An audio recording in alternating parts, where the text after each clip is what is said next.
6th సెంచరీలో వచ్చిన అదే వ్యాధి. ఏ వ్యాధి ఇండియాకి రాకూడదని బౌద్ధ ధర్మ చైనాకి వెళ్లారో అది ఇప్పుడు వచ్చేసింది. ఎంత పెద్ద ద్రోహం! చైనా వాడిని ఎలాగైనా పట్టుకుని ప్రాణాలు తీసేయాలి. లేదు అరవింద్, ఇప్పుడు అది ముఖ్యం కాదు. వాడికన్నా ప్రమాదం వాడు వ్యాపింపజేసిన వ్యాధి. పేషెంట్స్ ని ఇలా ఇక్కడే ఉంచితే వ్యాధి ఇంకా వేగంగా వ్యాపిస్తుంది. ఇప్పుడు ఈ పేషెంట్స్ ని ఇమీడియట్ గా ఐసోలేషన్ వార్డ్ కి మార్చాలి. అశ్విన్, నువ్వు హెల్త్ మినిస్టర్ ని కాంటాక్ట్ చేసి సిచ్యువేషన్ లోని సీరియస్నెస్ గురించి చెప్పు. ఇమ్రాన్, నువ్వు పేషెంట్స్ తాలూకు మెడికల్ రిపోర్ట్స్ కలెక్ట్ చేసి WHO మెయిల్ పంపు. నిషా, మాలతి, ఈ డిసీజ్ గురించి ఫుల్ డీటెయిల్స్ టెలిగ్రామ్ ద్వారా, మెయిల్ ద్వారా తెలియపరచండి. ముఖ్యంగా మీరిద్దరు న్యూస్ ఛానల్స్ ని కాంటాక్ట్ చేసి ప్రజలకి దీని గురించి అవగాహన కలిగించండి. అరవింద్, నేను వెళ్లి హాస్పిటల్ డీన్ ని మీట్ అవుతాను. నువ్వు చీఫ్ డాక్టర్ ఎక్కడున్నారో చూసిరా. Okay, let's go. ఏంటమ్మా నువ్వనేది? 6th సెంచరీలో వచ్చిన డిసీజా? అవును డాక్టర్, 6th సెంచరీలో చైనాలో ఈ డిసీజ్ వచ్చి లక్షలాది మంది చనిపోయారు. కంచి నుంచి బౌద్ధ ధర్మ అనే వ్యక్తి అక్కడికి వెళ్లి నయం చేశారు. ఫారెన్ వెళ్ళిన ఫస్ట్ డాక్టర్ అన్నమాట. ఇప్పుడు ఆ డిసీజ్ మళ్ళీ ఇండియాకి వచ్చింది. అందులో 3 పేషెంట్స్ మీ హాస్పిటల్లోనే అడ్మిట్ అయ్యారు. ఏమిటమ్మా నువ్వనేది? General ward bed number 76, 77 and 78 doctor. ఓహో, ఆ అన్నవరం పేషెంటా? Yes yes. అది అమ్మవారమ్మా. చికెన్ పాక్స్ యాంటీవైరల్ ఒక డోస్ ఇస్తే మండే డిశ్చార్జ్. లేదు డాక్టర్, వాళ్ళని వేరే వార్డ్ కి మార్చాలి. జనరల్ వార్డ్ లో ఉంచితే 3 రోజుల్లో మిగిలిన పేషెంట్స్ కి వ్యాపిస్తుంది. వెంటనే వాళ్ళని వేరే వార్డ్ కి మార్చి అటెండ్ చేసి డాక్టర్ కి, నర్స్ కి ఫేస్ మాస్క్ ఇవ్వండి. ఇలా చూడమ్మా, బ్లడ్ టెస్ట్, యూరిన్ కల్చర్ అన్ని పరీక్షలు చేసి తీరాలి. రిజల్ట్ రావడానికి 5 రోజులు పడుతుంది. అంతవరకు అమ్మవారి ట్రీట్మెంటే. అంతకి నయం కాలేదంటే అప్పుడు మెడిసిన్ మారుతాం. Doctor please try to understand doctor. అంత టైం లేదు. Please understand doctor. నాకు టైం లేదమ్మా. అవుట్ పేషెంట్స్ కూడా నేనే చూడాలి. డాక్టర్,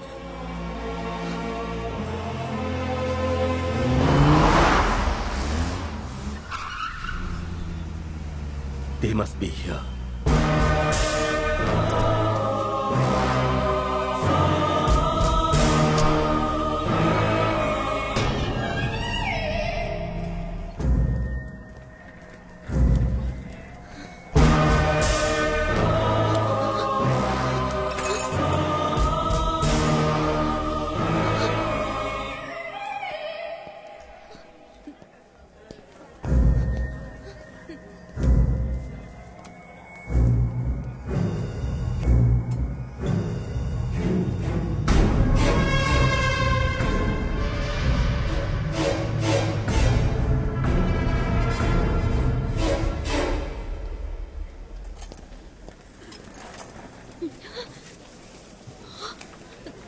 చీఫ్ డాక్టర్ మహా స్ట్రిక్ట్. డబ్బులు ఇవ్వకపోతే చూడని చెప్తున్నానా? ముఖ్య విషయం మాట్లాడాలంటూ.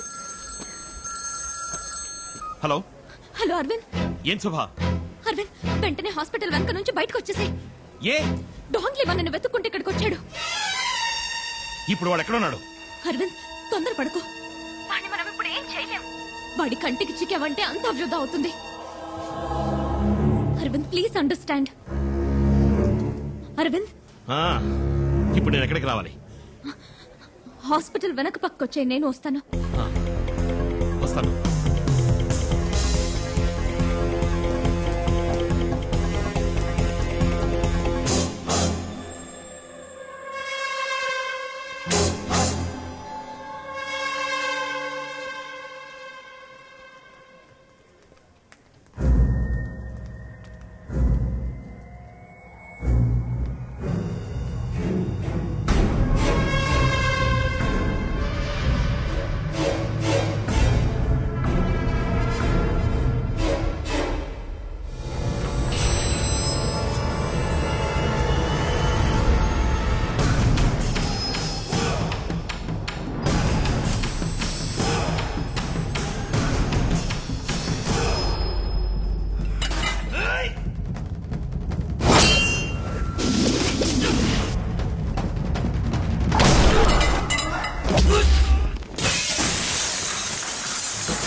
హలో నేను డాంగ్ని మాట్లాడుతున్నాను.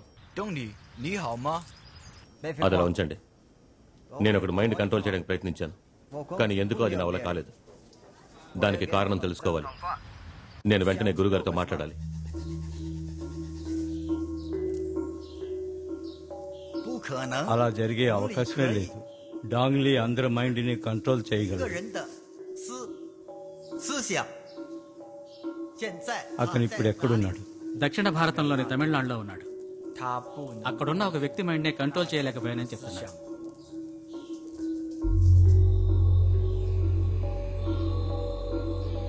他不 తను అక్కడ ఉండకూడదు. ఎందుకమ్మా? అతన్ని తిరిగి రమ్మని చెప్పు. నేను రాను. 不回来 ఎందుకు నేను వాడి మైండ్ కంట్రోల్ చేయలేకపోయాను? దామో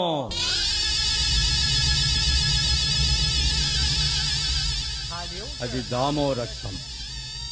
అప్పుడే ఆయన్ని చంపేశాం. ఇప్పుడు ఆయన రక్తం ఏం చేస్తుందో చూస్తా.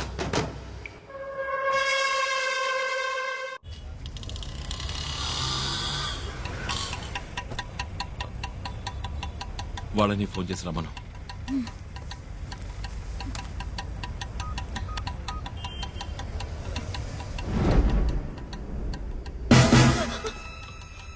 ఇక్కడే ఉన్నాడు, మన కోసం వెతుకుతున్నాడు. ఎక్కడ?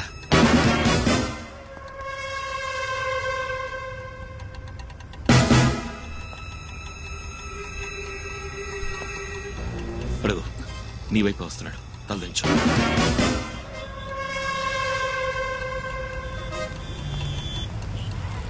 వెళ్ళండి వెళ్ళండి, వెనక్కెళ్ళవయ్యా.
ఫోన్ చేసిందా?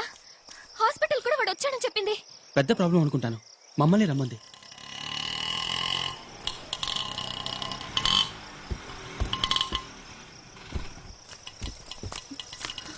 ఓ గాడ్, ఏమైంది సుభా? మనం అనుకున్న దానికన్నా వాడు చాలా డేంజరస్. ప్రాణాలు కాపాడుకుని పారిపోయి రావడమే కష్టమైంది. అరవింద్, అరవింద్, ఏమైంది అరవింద్? జీవితంలో ఏ వ్యక్తి అయినా ఎన్ని ఒడిదుడుగులు సంభవించినా ధైర్యంగా ఎదుర్కోవాలి అంటారు. పోరులో కూడా వెన్ను చూపించకూడదంటారు. ఇవాళ వాడికి వెన్ను చూపి పారిపోయి రావడం పెద్ద పౌరుషం అనుకుంటున్నావు కదా? మనల్ని ఆస్ట్రేలియాలో కొట్టారు, శ్రీలంకలో కొట్టారు, ఇప్పుడు మన దేశానికే వచ్చి కొడుతున్నారు. మన వాడికి వెన్ను చూపి పిరికి వాళ్ళ పారిపోయొచ్చాం.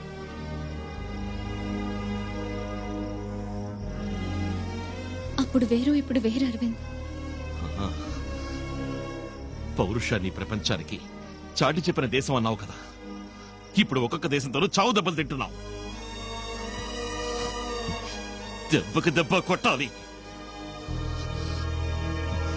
వాడు ప్రాణాలతో ఈ దేశం దాన్ని పోకూడదు. వద్దు అరవింద్, హిస్ టూ పవర్ఫుల్. వాడిని ఎదిరించి మనం గెలవలేం. అవును, గెలవలేము. ఇలా చేతులెత్తేయడానికి ఆ మ్యూజియంలో పురాతన వస్తువులతో పాటు పౌరుషాన్ని సమాధి చేశాం. దాన్ని బయటికి తీయాలి. అరవింద్, ఇప్పుడు మనం ఏ పరిస్థితుల్లో ఉన్నామో ముందు తెలుసుకోవాలి. రోషానికి పౌరుషానికి పోయి యుద్ధం చేశారే మన పక్క దేశంలో. గెలవగలిగారా? చచ్చిపోయారు. పౌరుషానికి ద్రోహానికి తేడా తెలుసుకో. ఒకే ఒక్క దేశాన్ని 9 దేశాలు కలిసి మట్టు పెట్టడం పౌరుషం కాదు, ద్రోహం. అర్థమైంది అరవింద్. వాణ్ణి వదిలిపెట్టమని నేను అంటం లేదు. దానికి ముందు నిమిషానికి వ్యాపిస్తున్న వ్యాధిని అరికట్టాలి. ఆ తర్వాత వాణ్ణి అంతం చేయాలి. ఇప్పుడున్న పరిస్థితుల్లో రెండు మనం చేయలేం. చెయ్యగలం. వాడిని అంతం అందించడం, ఆ వ్యాధిని అరికట్టడం ఒకే ఒక్కడి వల్ల అవుతుంది. బోధిధర్ముడు. ఆ డిఎన్ఏ రీసెర్చ్ మొదలు పెట్టాలి. బోధిధర్ముని శక్తి సామర్థ్యాన్ని మళ్లీ తీసుకురావాలి. మీరు చెప్పినట్టుగానే దెబ్బకు దెబ్బ కొడదాం. వాడిని కొట్టే కొట్టుడికి లోకంలో ఎక్కడైనా కల్లో కూడా ఒక భారతీయుడి మీద చేయి వేయడానికి ఏ దేశస్థుడైనా భయపడాలి. అందుకు హ్యూమన్ జెనెటిక్ ల్యాబ్ కావాలి. ఎవ్వరికీ తెలియకూడదు. 12 రోజులు మనం వాడి కంట పడకూడదు. నాకు తెలిసిన ఒక ల్యాబ్ ఉంది. అక్కడ 12 రోజులు మనం ఉండబోయే చోటు ఎవరికీ తెలియకూడదంటే మీలో ఎవరో ఒకరు బయట నుంచి హెల్ప్ చేయాలి. ఆ వ్యక్తి కూడా మనం ఎక్కడున్నామో తెలియకూడదు. Correct. Malti, you are the right person. మన అందరి సిమ్ కార్డ్స్ ని డియాక్టివేట్ చేయాలి. 2 కొత్త సిమ్ కార్డ్స్, ఒకటి మనకి, ఒకటి మాలతికి. మనకు అవసరమైన థింగ్స్ అన్ని మాలతి ద్వారానే వస్తాయి. కానీ మాలతికి మనం ఎక్కడున్నామో తెలీదు. ఎలాగో మీకు నేను చెప్తాను. మాలతి, నీ సెల్ ఫోన్ సిమ్ కార్డ్ ని తీసుకోండి. రేపు కొత్త సిమ్ కార్డ్ పంపుతాం. Okay, all the best. ఇప్పుడు ఆ ల్యాబ్ ఎక్కడుందో చెప్పు. ఇది అడయార్ బ్రిడ్జ్, ఇది గాంధీ మండపం, ఇది క్యాన్సర్ ఇన్స్టిట్యూట్. వీటి మధ్యలో ఉన్నదే ఐఐటి క్యాంపస్. అశ్విన్ చెప్పిన చోటు ఇదే. ఈ ఐఐటి వెనక ఓ పెద్ద అడవి ఉంది. ఐఐటి మొత్తం 650 ఎకరాలు. ఇందులో 450 ఎకరాలు ఫారెస్ట్. సిటీలో ఇంత పెద్ద ఫారెస్ట్ ఉన్నట్టు ఎవరికీ తెలియదు. ఇది కాంపోజిట్స్ టెక్నాలజీ సెంటర్, ఇది మెషిన్ డైనమిక్స్ సెంటర్. దీనికి 4 కిలోమీటర్ల దూరంలో జెనెటిక్ ఇంజనీరింగ్ ల్యాబ్ ఉంది. ఈ ల్యాబ్కే మనం వెళ్లబోయేది.